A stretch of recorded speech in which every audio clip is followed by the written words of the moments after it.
역지사지라는 말은 한자어로 처지를 바꾸어 생각한다는 뜻입니다.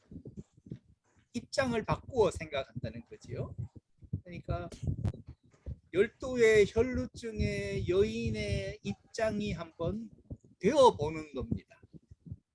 그러니까 제가 12, 12년째 혈루를 앓고 있는 여인이라면 어떻게 행동하겠는가라는 말입니다. 우리 한국 사람들은 정답을 참 좋아합니다. 정답을. 옛날에 국민학교 때를 생각해 보시면 동아전과, 표준전과라고 기억하십니까? 동아수련장, 표준수련장, 그런 옛날에 그 동아전과나 또 표준전과의 문제를 보면 뒤에 언제나 해답이 있습니다. 해답이. 그래서 문제집을 사오면 제 부모님이 제일 먼저 하시는 일은 맨 뒤에 있는 해답을 아예 떼버리십니다. 해답을 떼고 책을 제게 주면서 문제를 풀어 봐라고 합니다. 그러면 그리고 그 떼어진 그 해답을 어디에 치우시는가를 잘 봤다가 아버지 어머니 신방 나가시면 이제 해답지를 끄집어내서 그 정답을 썼던 그런 기억이 있습니다. 산수나 수학의 교육의 목표는 문제 잘 풀어서 정답을 맞춰서 100점 맞는 데 있는 것이 아닙니다. 수리적인 사고의 능력, 논리적인 사고를 하는 훈련이 산수고 수학입니다. 그런데 우리는 정답을 맞추는 게 습관이 되어서 문제 푸는 데만 관심이 많습니다. 그러다 보니까 이제 고등학교에 올라가면 문과는 수학을 포기하고, 그리고 이과는 인문 과목을 아예 포기를 해버리는 경우가 허다합니다. 그리고 고등학교에 가면 음악, 미술, 체육은 아예 시간표에도 없었습니다. 저희들 학교 다닐 때는 그랬습니다.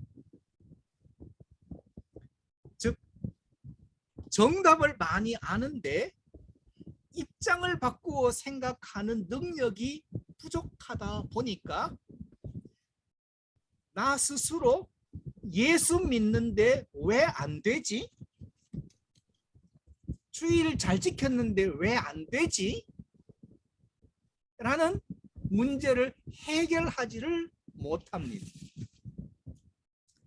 입장을 바꾸어서 12년째 혈루증을 앓고 있다고 생각해 보십시오. 그리고 돈도 풍족하게 있습니다. 그리고 세상에는 용하다는 의사도 많습니다. 고대 사회에 돈은 언제나 권력과 같았습니다. 돈이 많다는 것은 그만큼 권력이 있었다는 거지요. 그러니까 이 여인의, 제가 혈루증의 여인이라면 저의 마지막 소원이라면 무엇이겠습니까? 내 재산을 다 팔아서라도 내 병을 고치고 싶다. 내 병 고쳐주는 사람이 있다면 내 재산 다 줄 수도 있다. 생각을 했을 겁니다. 그래서 용하다는 의사를 찾아다니기 시작했고, 그 사람이 하라는 대로 돈을 지불하면서 병을 고치려고 시도했을 겁니다. 첫 번째 시도에 돈을 많이 들였는데 용하다는 의사를 만났고 좋다는 약도 먹었는데 실패했습니다. 돈은 썼는데 병은 낫지 않았습니다. 그래도 사람이라면 뭐 그럴 수 있지 라고 자신의 선택과 자신의 행위를 정당화하려고 할 겁니다. 처음이니까 그럴 수 있지. 그래서 두 번째는 더 용하다는 의사를 찾기 시작했고 더 좋다는 약을 먹기 시작하면서 또 돈을 썼습니다. 그런데 두 번째도 돈만 허비하고 병은 낫지 않았습니다. 그런데 두 번째도 뭐 그럴 수 있지 라고 자신의 결정과 자신의 선택을 정당화할 겁니다. 그리고는 더 용하다는 의사를 찾아서 돈을 지불하고 좋다는 약을 또 먹었습니다. 그런데 세 번째도 실패했습니다. 시간은 흘렀고 돈은 허비했고 병은 낫지 않고 오늘 성경 말씀을 보면 병이 더 중하여졌다. 그만큼 시간을 허비했으므로 몸은 더 힘들어졌고 병은 더 힘이 심해졌다고 말합니다. 세 번째 실패에도 그럴 수 있지라고 한다면 돈은 다 허비했는데 시간도 허비했는데 그리고 병은 더 심각해졌는데도 그럴 수 있지라고 생각한다면 그건 바보입니다. 그건 바보입니다. 한 번의 실패 그럴 수 있습니다. 두 번의 실패도 그럴 수 있다고 합시다. 그러나 세 번의 실패까지도 그럴 수 있다고 한다면 그 사람은 어리석다는 말밖에는 달리 표현할 길이 없습니다. 분별력과 그리고 판단력이 전혀 없다는 것밖에는 설명을 할 수가 없습니다. 한국의 그 김도향이라는 가수가 작곡한 그 노래 가운데 바보처럼 살았군요라는 노래가 있습니다. 이쪽 LA 지역에서 지금 목회하고 계시는 이종용 그 목사님이 바보처럼 살았군요를 이 노래를 불러서 크게 히트했던 노래입니다. 그 가사의 내용이 이렇습니다. 어느 날 난 낙엽 지는 소리에 갑자기 텅 빈 내 마음을 보았죠. 그냥 덧없이 살아버린 그런 세월을 느낀 거죠. 사람이란 자고로 세월이 흐르고 시간이 흐르면 자신이 얼마나 허비하고 살았는지 자신의 부족함과 자신의 연약함을 볼 줄 알아야 하는데 이 혈루의 여인은 실패하고 실패할 때마다 더 용하고 더 돈을 많이 써서라도 고치려고 했습니다. 그런데 있던 돈도 허비하고 많은 의원에게 괴로움을 받고 병은 다 중화해졌던 차에 그가 예수의 소문을 들었다라고 성경은 말합니다. 한번 에덴 동산의 하와를 한번 생각해 보겠습니다. 어느 날 뱀이 하와에게 찾아와서 저거 먹으면 안 죽어 라고 말을 했겠습니까?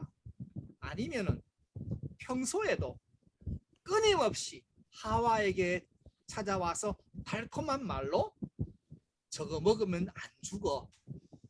수백 번, 수천 번 말을 했겠습니다. 우리가 성경을 읽을 때 뱀이 한 번도 말하지 않다가 어느 날 결정적인 시간에 하와에게 저거 먹으면 안 죽어 했을 때 하와가 그 말을 믿어서 선악을 알게 하는 나무의 실과를 따먹었다고 생각합니다. 그러나 저의 생각은 다릅니다.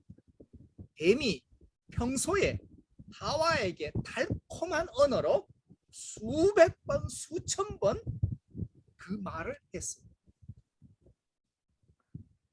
수백 번, 수천 번 달콤한 언어로 다가왔을 때 하와는 아니야, 먹으면 죽어.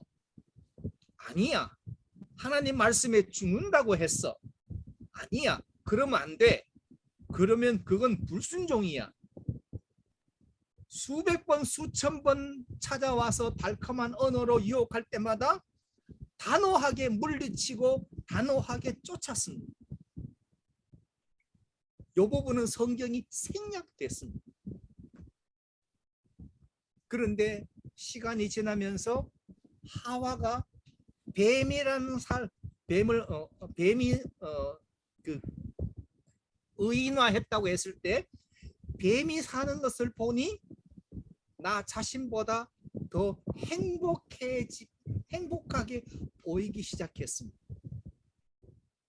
그리고 그렇게 보이고 나니까 하나님 말씀보다 남편이 믿는 믿음보다 뱀이 더 훌륭해 보이기 시작했습니다. 그리고 어느 순간 뱀의 달콤한 언어가 마음에 쏙 들어왔다고 저는 생각합니다.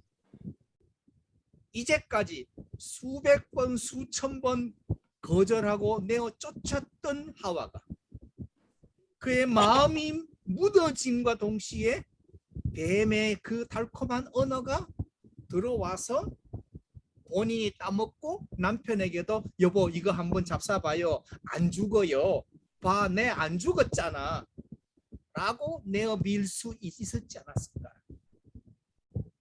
그렇다면 예수의 소문이 12의 혈루증 여인이 돈 다 잃고 나서 그리고 시간 다 허비하고 나서 그리고 병이 더 심각하고 하게 된 후에 예수의 소문이 들렸겠는가? 그렇지 않으면 예수님의 그 공생의 기간이 3년 동안이었다면 3년이라는 시간 동안 이 여인이 세간에 나오는 예수의 소문을 모를 리가 없고 세상 사람들이 그 주고받는 얘기 가운데 예수의 얘기를 못 들었을 리가 없지만 내 돈 가지고 내 병 고쳐야겠다고 생각하고 있는 동안은 그 말이 들리지 않고 내 의지로 좋은 의사 만나서 내 병 고쳐야겠다고 자신이 선택한 것을 믿는 한 예수의 소문은 들리지 않았을 겁니다. 그러나 오늘 성경에 있는 것처럼 많은 의원에게 많은 괴로움을 받고 돈도 다 허비하고 효험이 없고 더 심각하게 되고 나서 비로소 즉 자신의 선택과 결정이 실패했음을 깨닫고 난 후에야 예수의 소문이 들렸을 것입니다.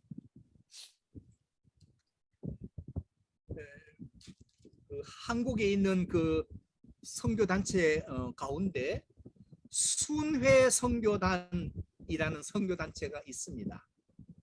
좀 독특한 선교단인데 이 선교단체의 그 대표가 김용의 선교사입니다.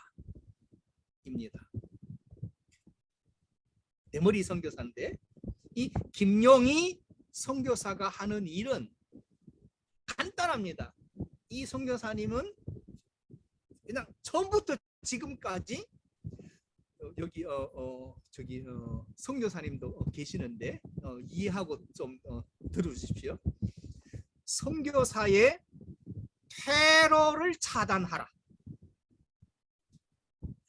이게 순회 선교단이 하는 그 일입니다. 제가 합동측 그 GMS 총회 세계 선교회 제가 미국 지부에 제가 서기를 여러 해를 제가 했습니다. 저는 지금 소속도 GMS 선교사 소속이고 지금 미국 지부 서기를 하다 보니 미국 지부로 들어오는 서류들을 제가 다 접수를 받고 서류를 리뷰를 합니다. 안타까운 일이지만 이 코로나 팬데믹 이후에, 물론 팬데믹 전에도 그랬습니다만은 많은 선교사들이 지금 미국으로 들어오고 있습니다. 그 선교지에서 후임에게 다 위임하고 그리고 인수인계를 다 끝내고 그리고는 한국으로 들어가지 않고 미국으로 들어옵니다. 그러면 제가 소속된 그 미국 지부로 지부 변경 청원을 서류를 제게 접수를 시킵니다. 이 순회 선교단의 김용희 선교사님이 하는 일은 선교사의 테러를 차단하라. 선교하러 갔으면 그 선교지에서 순교하라. 이게 순회 선교단인데 많은 한국 선교사님들이 자녀들이 여기에 미국에 들어와 있다고 선교사에서 선교지에서 선교 사역을 이제 마무리 짓고는 다 미국으로 지금 건너 들어오는 이런 형편이 안타까운 일이 벌어지고 있습니다. 이 12의 혈루증 여인처럼 자신이 할 수 있는 것을 최대한 한번 할 수 있는 만큼 해보려고 하는 것과 매 마찬가지 아니겠습니까? 내가 선택하고 내가 결정한 것이 많은 의원에게 많은 돈을 들여서라도 내 병을 고쳐야겠다고 선택하고 결정한 그 일이 얼마나 어리석고 미련한 것인가를 깨닫지 않는 한 예수의 소문은 들려오지 않습니다. 이 여인은 비로소 자신이 얼마나 어리석고 미련했던가를 알았습니다. 그 이유를 그 다음에서 성경 말씀에서 우리에게 증거하고 있습니다. 성경은 이렇게 되어 있습니다. 예수의 소문을 듣고 무리 가운데 섞여 뒤로 왔습니다. 그의 옷에 손을 댑니다. 그의 옷에만 손을 대어도 구원을 얻으리라 믿었습니다. 여러 사람이 섞여가는 무리 가운데 들어와서 그리고 예수님이 뒤에 섰습니다. 성경에 나오는 많은 병자들은 예수님을 찾아가서 예수님을 대면합니다. 회당장 야이로 예수님 앞에 찾아와서 예수님 발 아래 엎드립니다. 오셔서 안수하여 내 딸 고쳐달라고 합니다. 소경거지 바디메오는 나사렛 예수시란 말을 듣고 소리 질러서 다윗의 자손 예수여 나를 불쌍히 여기소서 예수님을 대면합니다. 많은 환자들이 중풍병자를 메고 온 친구들은 예수님을 대면하기 위해서 지붕에 올라가 지붕을 뜯고 그 중풍병자의 침상을 예수님 앞에 내려놓았습니다. 많은 사람들은, 많은 병자들은 예수님을 대면하여 예수님이 고쳐달라고 합니다. 그런데 이 여인은 예수님을 대면할 용기가 없었습니다. 왜냐하면 자신이 어리석기 때문에 내가 한 모든 행위가 미련했기 때문에. 그래서 이 여인은 예수의 소문을 듣고 무리 가운데 섞여 뒤로 와서 그의 옷에 손을 댑니다. 대부분은 치료자가 병자에게 손을 댑니다. 그래서 치료자의 기도가, 치료자의 능력이 병자에게 치유가 됩니다. 근데 정반대로 병자가 예수의 뒤로 와서 병자가 치료자에게 손을 댑니다. 놀라운 일입니다. 근데 성경은 이에 혈루 근원이 곧 말랐다라고 말합니다. 단순히 병을 고친 기적이 아니라 성경이 말하지 않는 그 많은 사건 가운데서 이 여인에게 일어났던 심경의 변화, 자신의 허물과 약점을 인정하고 자신의 실패를 인정하고 예수의 뒤로 왔다는 사실. 특별히 예수님께서 제자들을 부르실 때 Follow me라고 말합니다. 나를 따르라. Follow me. Follow란 말 속에는 앞이 아니라 뒤라는 뜻이 있습니다. Follow는 앞이 아니라 뒤입니다. 즉 나를 따르라는 말은 내 뒤로 오라는 뜻이기도 합니다. 예수님께서 십자가 그 고난을 말씀하실 때 시몬이 그런 일은 없습니다라고 막 예수님을 꾸짖으니까 예수님께서 시몬에게 이렇게 말씀하십니다. 사단아, 내 뒤로 물러가라. 너는 나를 넘어지게 하는 자다. 라고 엄히 꾸짖으실 때 내 뒤로 물러가라. 라고 하셨습니다. 결국 12의 혈루증의 여인은 많은 돈과 많은 의원과 많은 괴로움과 병이 더 심각해진 상황 속에서 자신의 실패를 인정했습니다. 나의 무지함을 알았습니다. 어리석고 나의 잘못된 선택이었음을 깨달았습니다. 그리고는 무리 가운데 섞여 대면할 수도 있지만 많은 사람들이 예수님을 찾아와서 떠밀고 있는 상황에서도 예수님의 뒤로 왔습니다. 그리고 그의 옷에 손을 댑니다. 이 여인이 혈루의 근원이 그쳤다라는 말은 성경에서는 말씀하지 않지만 이제 여인의 생산 기능이 회복됨을 말합니다. 야이로의 딸이 죽었다가 살았는데 성경 말씀에 이 소녀의 나이가 12살이라고 말합니다. 12살이면 소녀가 초경을 시작할 나이이기도 합니다. 즉 야이로의 딸은 이제 여인으로서 생산이 시작 가능한 나이인데 죽었다가 살았습니다.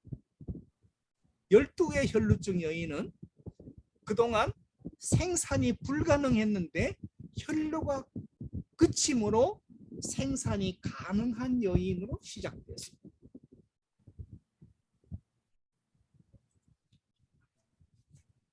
그래서 제자들이 누가 내 옷에 손을 대었느냐 하니까 제자들이 하는 말은 사람들이 많이 와서 애워싸서 밉니다. 애워싸 미는데 왜 자꾸 그런 말씀 하십니까? 라고 짜증을 냅니다. 예수님은 아십니다. 능력이 몸에서 나간 것을 아셨습니다. 역지사지로 우리가 입장을 바꾸어 생각하면 내가 절박한 일을 당했을 때 나는 어떻게 행동했는가? 세상의 방법과 원리를 쫓아갔는가?